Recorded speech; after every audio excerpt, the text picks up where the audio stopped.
Okay, so I had to run off because something happened off camera. But I'm back now. Sort of abruptly, sorry for the ending of that last one, but I wanted to make sure to come back to this. Um, there seems to be still substantial amounts, but let's jump right back into this. He was giving us this idea that control correlates with the kind of conscious experience that we have. So those ones that we have more control over, we feel as though they're less experiential. So he's calling no. He said in the previous video, you know where your arm is via proprioception, but you don't experience where your arm is.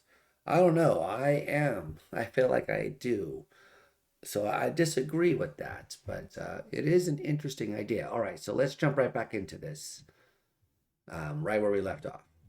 Perhaps if you're a dancer and you've been doing this a lot, then you begin to control it much more and you have more control. And you begin to become more aware of the instabilities and the changes that you can effect. Another case is mental states, like here on the left, confident, feeling resolved, feeling confused, feeling lonely, for example. All these mental states are completely under your mental control. They only change very slowly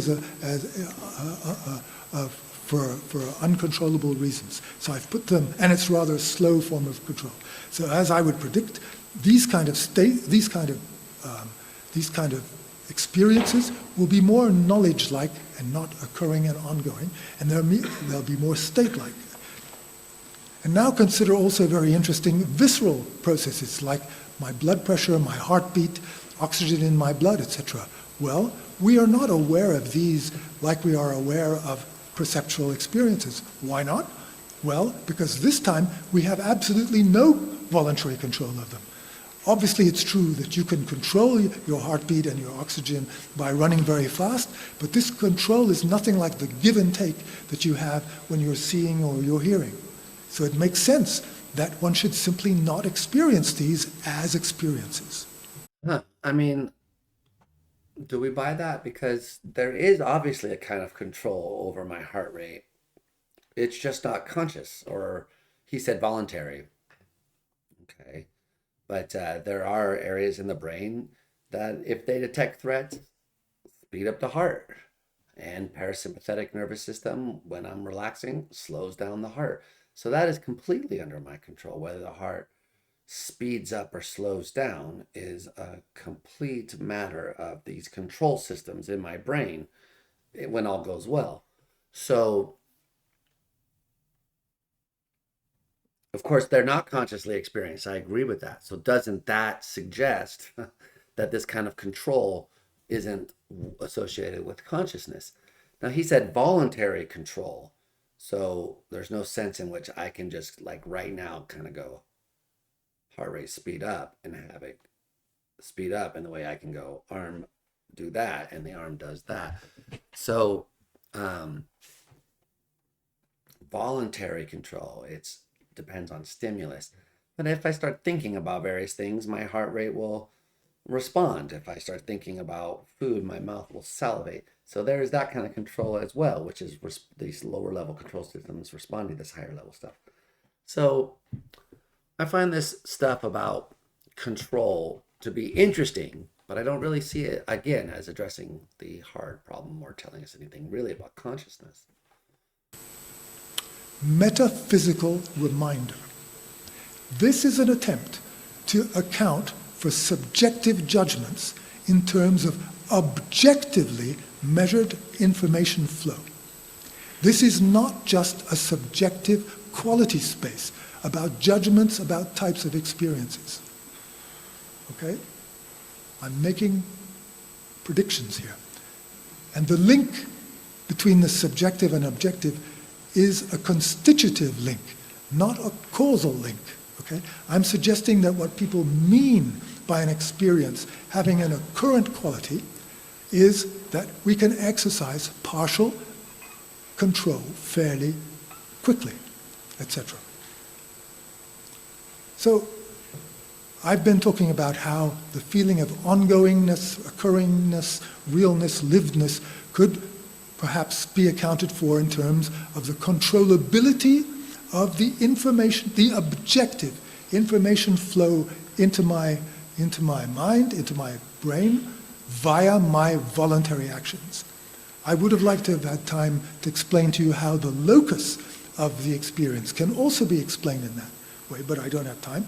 Instead, I'm going to talk about the notion of imposingness, the fact that experiences seem felt to us. They occupy us and they are present to us.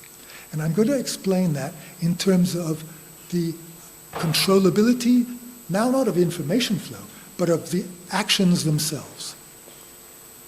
An objective fact about many brain systems is that they involve hardwired, innate mechanisms that can take over control of our voluntary bodily functions, our attention, and our motivation.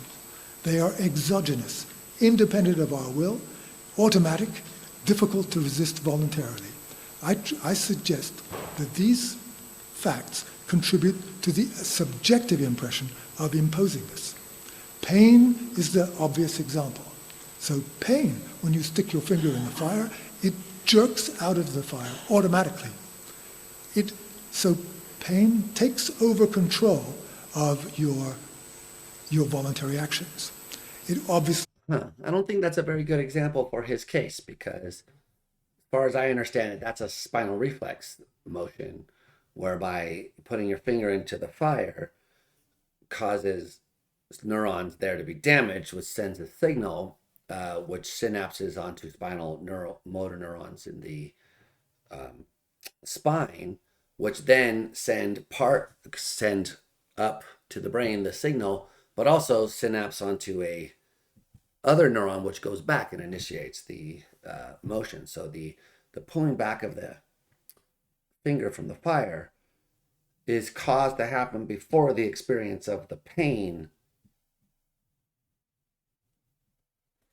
But I guess, is he going to say that's question begging because the pulling back of the finger is the experience of pain, according to him? I don't know. I think people tend to feel like if you pay close attention, you can kind of actually notice that the pulling back of the hand comes before you feel the pain. I'm not recommending you would go and do this experiment, but yeah. Anyway, let's hear what the rest of this, because maybe he's going to address that point. It also attracts your attention to the locus of the injury, and it changes your motivation. You don't want to do it again tomorrow. So pain and also itches and tickles have the property that they are bodily and mentally imposing. We have here an objective fact about how the brain is wired up that explains why we would say that pain and itches and tickles are bodily and mentally imposing. Metaphysical reminder. Note the direction of the red arrow in the diagram between the pain and the actions. The arrow goes both ways, okay? Pain does not cause automatic actions, attention grabbing, and motivation changes. Pain is constituted by these things. When a nocive stimulation triggers innate alerting and avoidance mechanisms, we call the mode of interaction pain. Very important metaphysical point. But it obscures the main issue, which is the experiential felt awfulness of pain, which is a real component of all of this mode of interaction. So how does he explain the bit about the circuitry not making it to the brain and people's subjective phenomenological feeling? It's going to be that they're mistaken about that in his view. Very, very interesting, but yeah. Hunger, thirst, urges to urinate, defecate are similar in involving incontrovertible actions, attentional grabbiness, and specific innate changes. They also have this bodily and mentally imposing quality. Emotions like anger, fear, etc., also produce automatic attention-grabbing effects, and they affect your bodily, voluntary bodily behavior similarly. But there's something interesting in addition. These emotions cause changes in your facial and bodily gestures, which other people interpret as signaling emotional states. And this in turn has an effect on you. And so you perceive these emotions as having an effect on you as a social person. So not only do these emotions have a bodily and mentally imposing quality, but they also impose themselves on you as a person.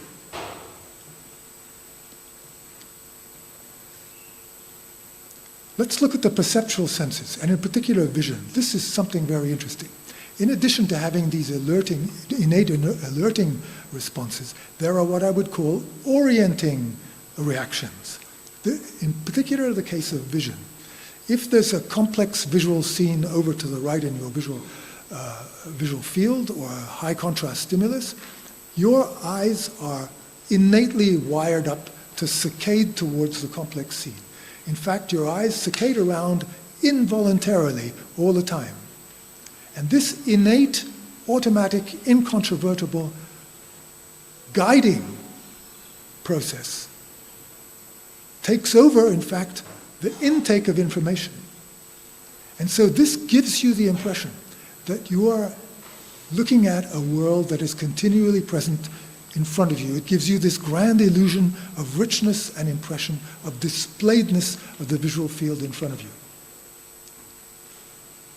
And it's perhaps true also for audition, much less true for the others.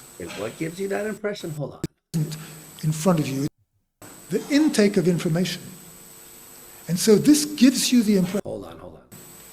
And this innate, automatic, incontrovertible guiding process takes over, in fact, the intake of information.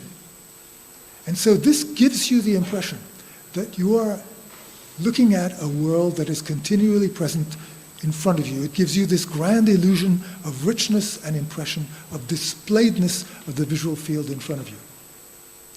I just find this baffling. I don't know. Maybe I didn't have enough to eat today, but I'm feeling cranky at this moment because what is this show?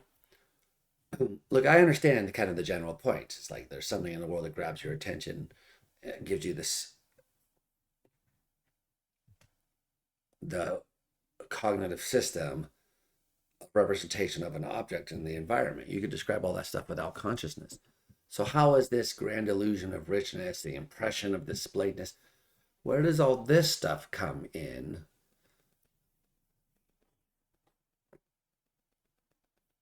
Because the central point is, couldn't you have all of this stuff without any consciousness? The idea that we were going to solve the hard problem is supposed to give us an intelligible link between all of this stuff and the stuff in red down here. But I don't see the link between all of this stuff and that. It must be, okay, so I don't get it. And it's perhaps true also for audition, much less true for the others. And now note something else very interesting about proprioception, mental states, and visceral states. Do these have these innate, exogenous, attention-grabbing, hardwired mechanisms? I claim they don't. Now, this is a prediction. I would like to go in to the brain and actually see whether there are fibers going into the frontal areas, perhaps coming from proprioceptive receptors, etc. I would predict there would be no such automatic interrupts from these types of experience, meaning that they do not have the imposingness of the perceptual sensations. And the same for visceral phenomena. They, I would claim, are not hardwired up objectively to interrupt our thought processes.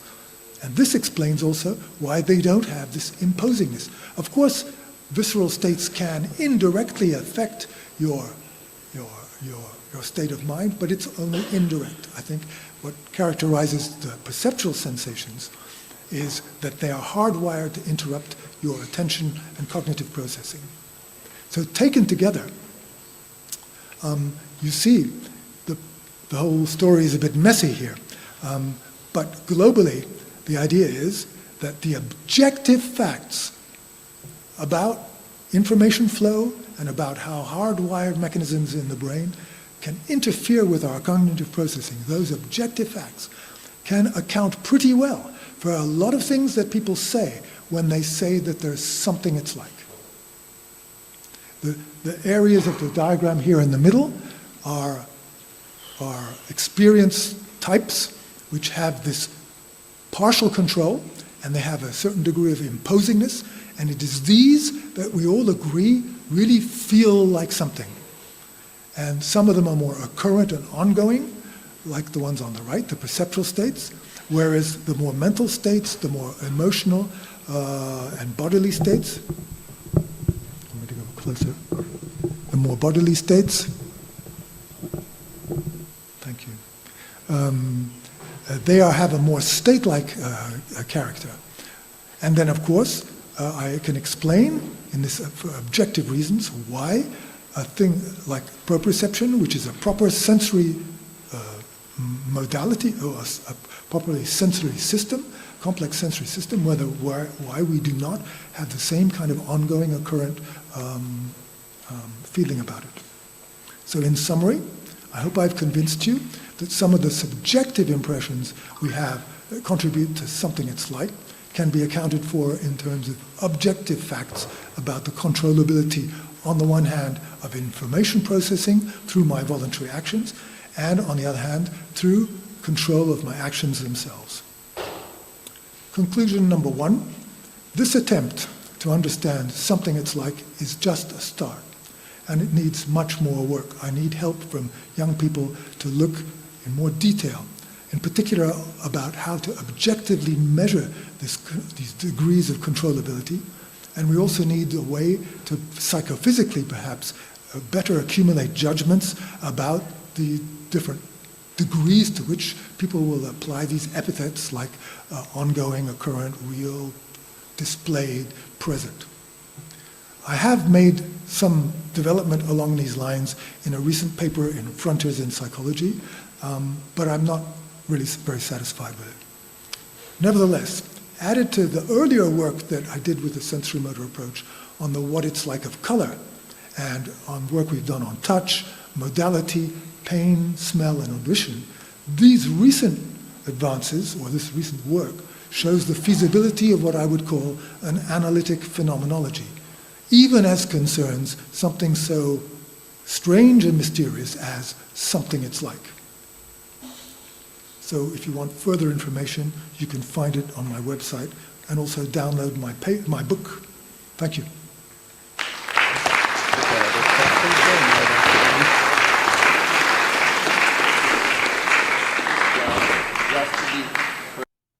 Okay, so it looks like there would have been questions, but they chose not to have. So yeah, I don't really get it. As I've been saying all along, I think it's interesting, and the debate about whether the mental qualities are kind of representational states or capacities or a relation between things in the world, I think that stuff's very interesting. I don't see how it explains what it's like. I don't see how it dissolves the hard problem. Uh,